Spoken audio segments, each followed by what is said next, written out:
የነዳጅ ድጎማ ሙሉ በሙሉ መነሳቱ ይፋ ተደረገ። በዚህም ምክንያት በዓለም አቀፍ የገበያ ዋጋ መሰረት የነዳጅ ምርቶች ዋጋ እንዲወሰን ተደርጓል። በሌላ በኩል ደግሞ ከማህበር ቤት ጋር በተያያዘ አዲስ መረጃ ሰምተናል። በዚህ መረጃ መሰረት አዳዲስ 96 የቤት ማህበራት መሬት ወስደው በቅርቡ ስራ እንደሚጀምሩ ታውቋል። ሰላም ቤተሰቦቻችን፣ መረጃዎቹን የት ሀገርና የት ከተማ ሆናችሁ እየተከታተላችሁ እንደምትገኙ በሐሳብ መስጫው ላይ ጻፉልን። በየትኛው ጉዳይ ላይ መረጃ እንድናቀርብላችሁ እንደምትፈልጉ ማሳወቁን። አሁን ዝርዝር መረጃዎቹን አንድ በአንድ ወደ እናንተ እናደርሳለን። እስከ መጨረሻው አብራችሁን ቆዩ።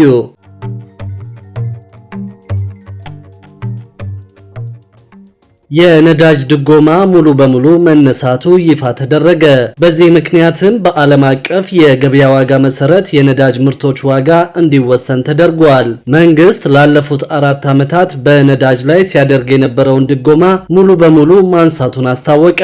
ይህ ውሳኔ የተሰጠው በዓለም አቀፍ የገበያ ዋጋ መሰረት የነዳጅ ዋጋ ምርቶች እንዲወሰን ለማድረግ ሲሆን በቅርቡ በተለያዩ ማህበራዊ ሚዲያዎች የተሰራጩ የተሳሳቱ መረጃዎች የነዳጅ ማደያዎች ላይ አላስፈላጊ ወረፋ እንዲፈጠር ማድረጋቸውንም የንግድና ቀጠናዊ ትስስር ሚኒስቴር ገልጿል። መንግስት ከ2014 ዓ.ም ጀምሮ በሀገር ውስጥ የነዳጅ ዋጋ ላይ ሲያደርግ የነበረውን ጥቅል ድጎማ በሂደት በመቀነስ እስከ ሰኔ 2016 ዓ.ም መጨረሻ ድረስ ከድጎማ ስርዓት ሙሉ በሙሉ ለመውጣት አቅዶ እንደነበርም አስታውሰዋል። ዝቅተኛው የህብረተሰብ ክፍል እንዳይጎዳ በሚል መንግስት ከሐምሌ 2016 ዓ.ም ጀምሮ እንደገና ጥቅል ድጎማውን ማድረግ ጀምሮ እንደነበርም አስታውቀዋል። ይሁን እንጂ ከጎረቤት ሀገራት ጋር ያለው የነዳጅ ምርቶች ዋጋ ልዩነት ከፍተኛ በመሆኑ ኮንትሮባንድና ህገወጥ ግብይት እንዲስፋፋ ከማድረጉም በላይ በመንግስት ላይ ከፍተኛ ጫና እያሳደረ መሆኑን ሚኒስቴሩ ጠቁመዋል። በዚህም መሰረት ቤንዚንና የአውሮፕላን ነዳጅ ከግንቦት 1 ቀን 2017 ዓ.ም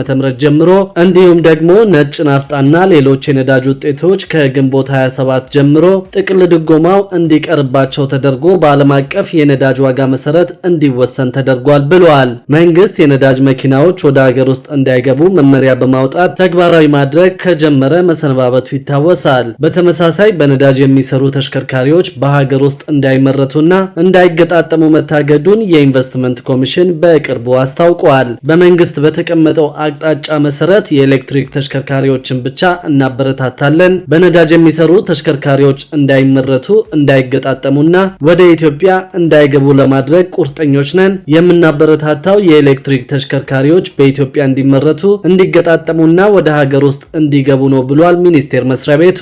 በሌላ በኩል ደግሞ ከማህበር ቤት ጋር በተያያዘ አዲስ መረጃ ሰምተናል። በዚህም በአዲስ አበባ ቤት ፈልገው የተደራጁ 96 የቤት ማህበራት በቅርቡ ስራ ይጀምራሉ ተብሏል። የአዲስ አበባ ህብረት ስራ ኮሚሽን በ2017 ዓ.ም ለቤት ፈላጊ መምህራን ካደራጃቸው 260 ማህበራት ውስጥ 25 በመቶ ቅድመ ክፍያ ቁጠባ ያጠናቀቁ 96 ማህበራት በቅርቡ ስራ እንደሚጀምሩ የአዲስ አበባ ህብረት ስራ ኮሚሽን ገለጸ።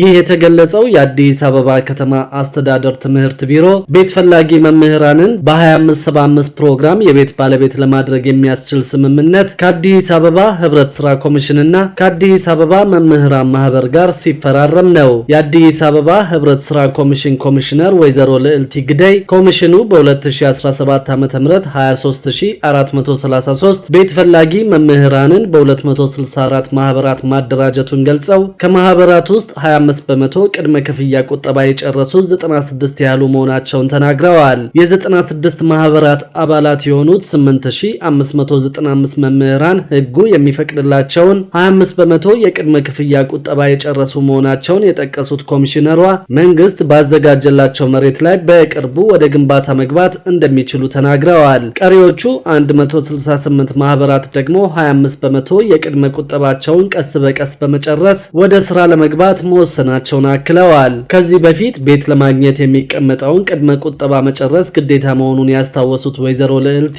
መምህራን ግን ልዩ ሁኔታ ተሰጥቷቸው ቅድመ ቁጠባቸውን ቀስ በቀስ እያሟሉ ወደ ስራ እንዲገቡ እንደተፈቀደላቸውና እንደተደራጁ ጠቁመዋል። በቀጣይ በማህበር የተደራጁ መምህራን በክፍለ ከተሞች በተከ የከፈቱ 11 የኢትዮጵያ ንግድ ባንክ ቅርንጫፎች ዝግ አካውንት ከመክፈት ጀምሮ መተዳደሪያ ደንባቸውን አጽድቀው ህጋዊ ሰርተፊኬት መውሰድ እንደሚኖርባቸው ገልጸዋል። የኢትዮጵያ ንግድ ባንክ በ2575 መርሃ ግብር ለመምህራን ቅድሚያ በመስጠት በዝቅተኛ የወለድ መጠን ብድር ማመቻቸቱንና የከተማ አስተዳደሩም ከሊዝ ነፃ መሬት ለማቅረብ ዝግጅት ማጠናቀቁን የአዲስ አበባ ከተማ አስተዳደር ትምህርት ቢሮ ኃላፊ ዶክተር ዘላለም ሙላቱ ተናግረዋል።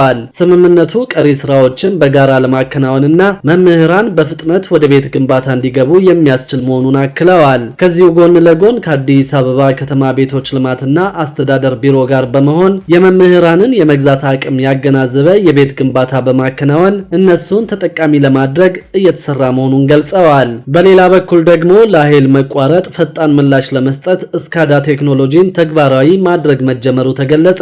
በአዲስ አበባ ከተማ በኤሌክትሪክ ማከፋፈያ ጣቢያዎችና ማስተላለፊያ መስመሮች ላይ ለሚፈጠር የኃይል መቋረጥ ፈጣን ምላሽ ለመስጠት የስካዳ ቴክኖሎጂ ተግባራዊ ማድረግ መጀመሩን የኢትዮጵያ ኤሌክትሪክ አገልግሎት አስታውቋል። በአገልግሎቱ የኮሚኒኬሽን ስራ አስፈጻሚ አቶ አንዋር አብራር እንደተናገሩት በአገር አቀፍ ደረጃ በተለያዩ ችግሮች ሳቢያ የሚያጋጥሙ የኃይል መቆራረጥ ችግሮችን በዘመናዊ ቴክኖሎጂ በመታገዝ ፈጣን ምላሽና መፍትሄ ለመስጠት እቅድ ተይዞ እየተሰራ ይገኛል።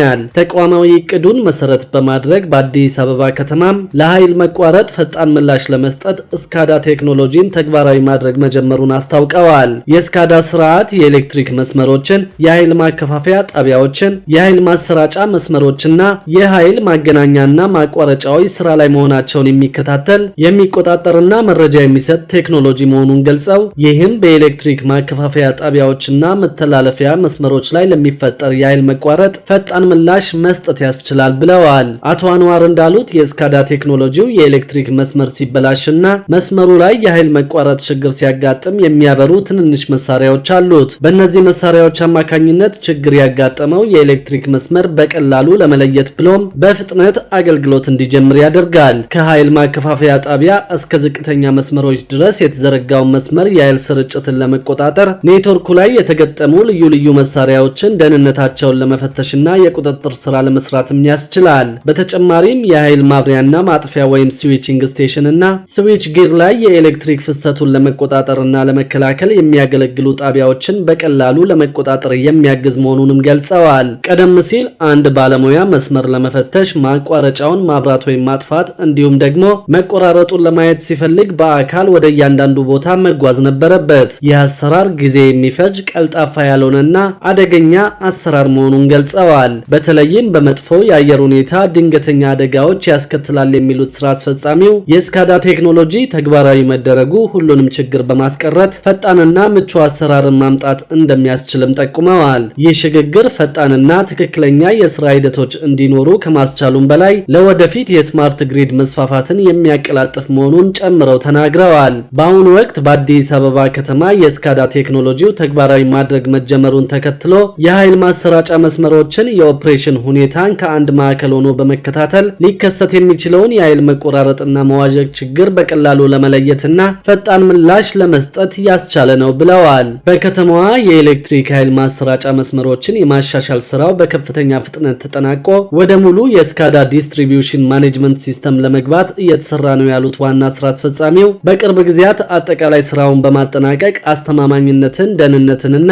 ቅልጥፍናን በማምጣት ጠንካራ የዲጂታል ብሮድባንድ የግንኙነት አውታር ይፈጥራል የሚል እምነት እንዳላቸው ተናግረዋል። በኢትዮጵያ ኤሌክትሪክ አገልግሎት የስካዳ ቴክኖሎጂ የሙከራ ትግበራ የመጀመሪያ ዙር አዲስ አበባን ጨምሮ በ8 ዋና ዋና ከተሞች ማለትም በባህር ዳር፣ በደሴ፣ በመቀሌ፣ በአዳማ፣ በድሬዳዋ፣ በሐዋሳና በጅማ ከተሞች የሙከራ ስራ መሰራቱን ከተቋሙ የተገኘው መረጃ ያሳያል። በሁለተኛው ዙር የስካዳ ቴክኖሎጂ ትግበራ በአዲስ አበባና በሌሎች ከተሞች ላይ ተግባራዊ ለማድረግ እየተሰራ መሆኑም ታውቋል። በሌላ በኩል ደግሞ ከወጪ ንግድ ከ7.2 ቢሊዮን ዶላር በላይ ገቢ መገኘቱ ታወቀ።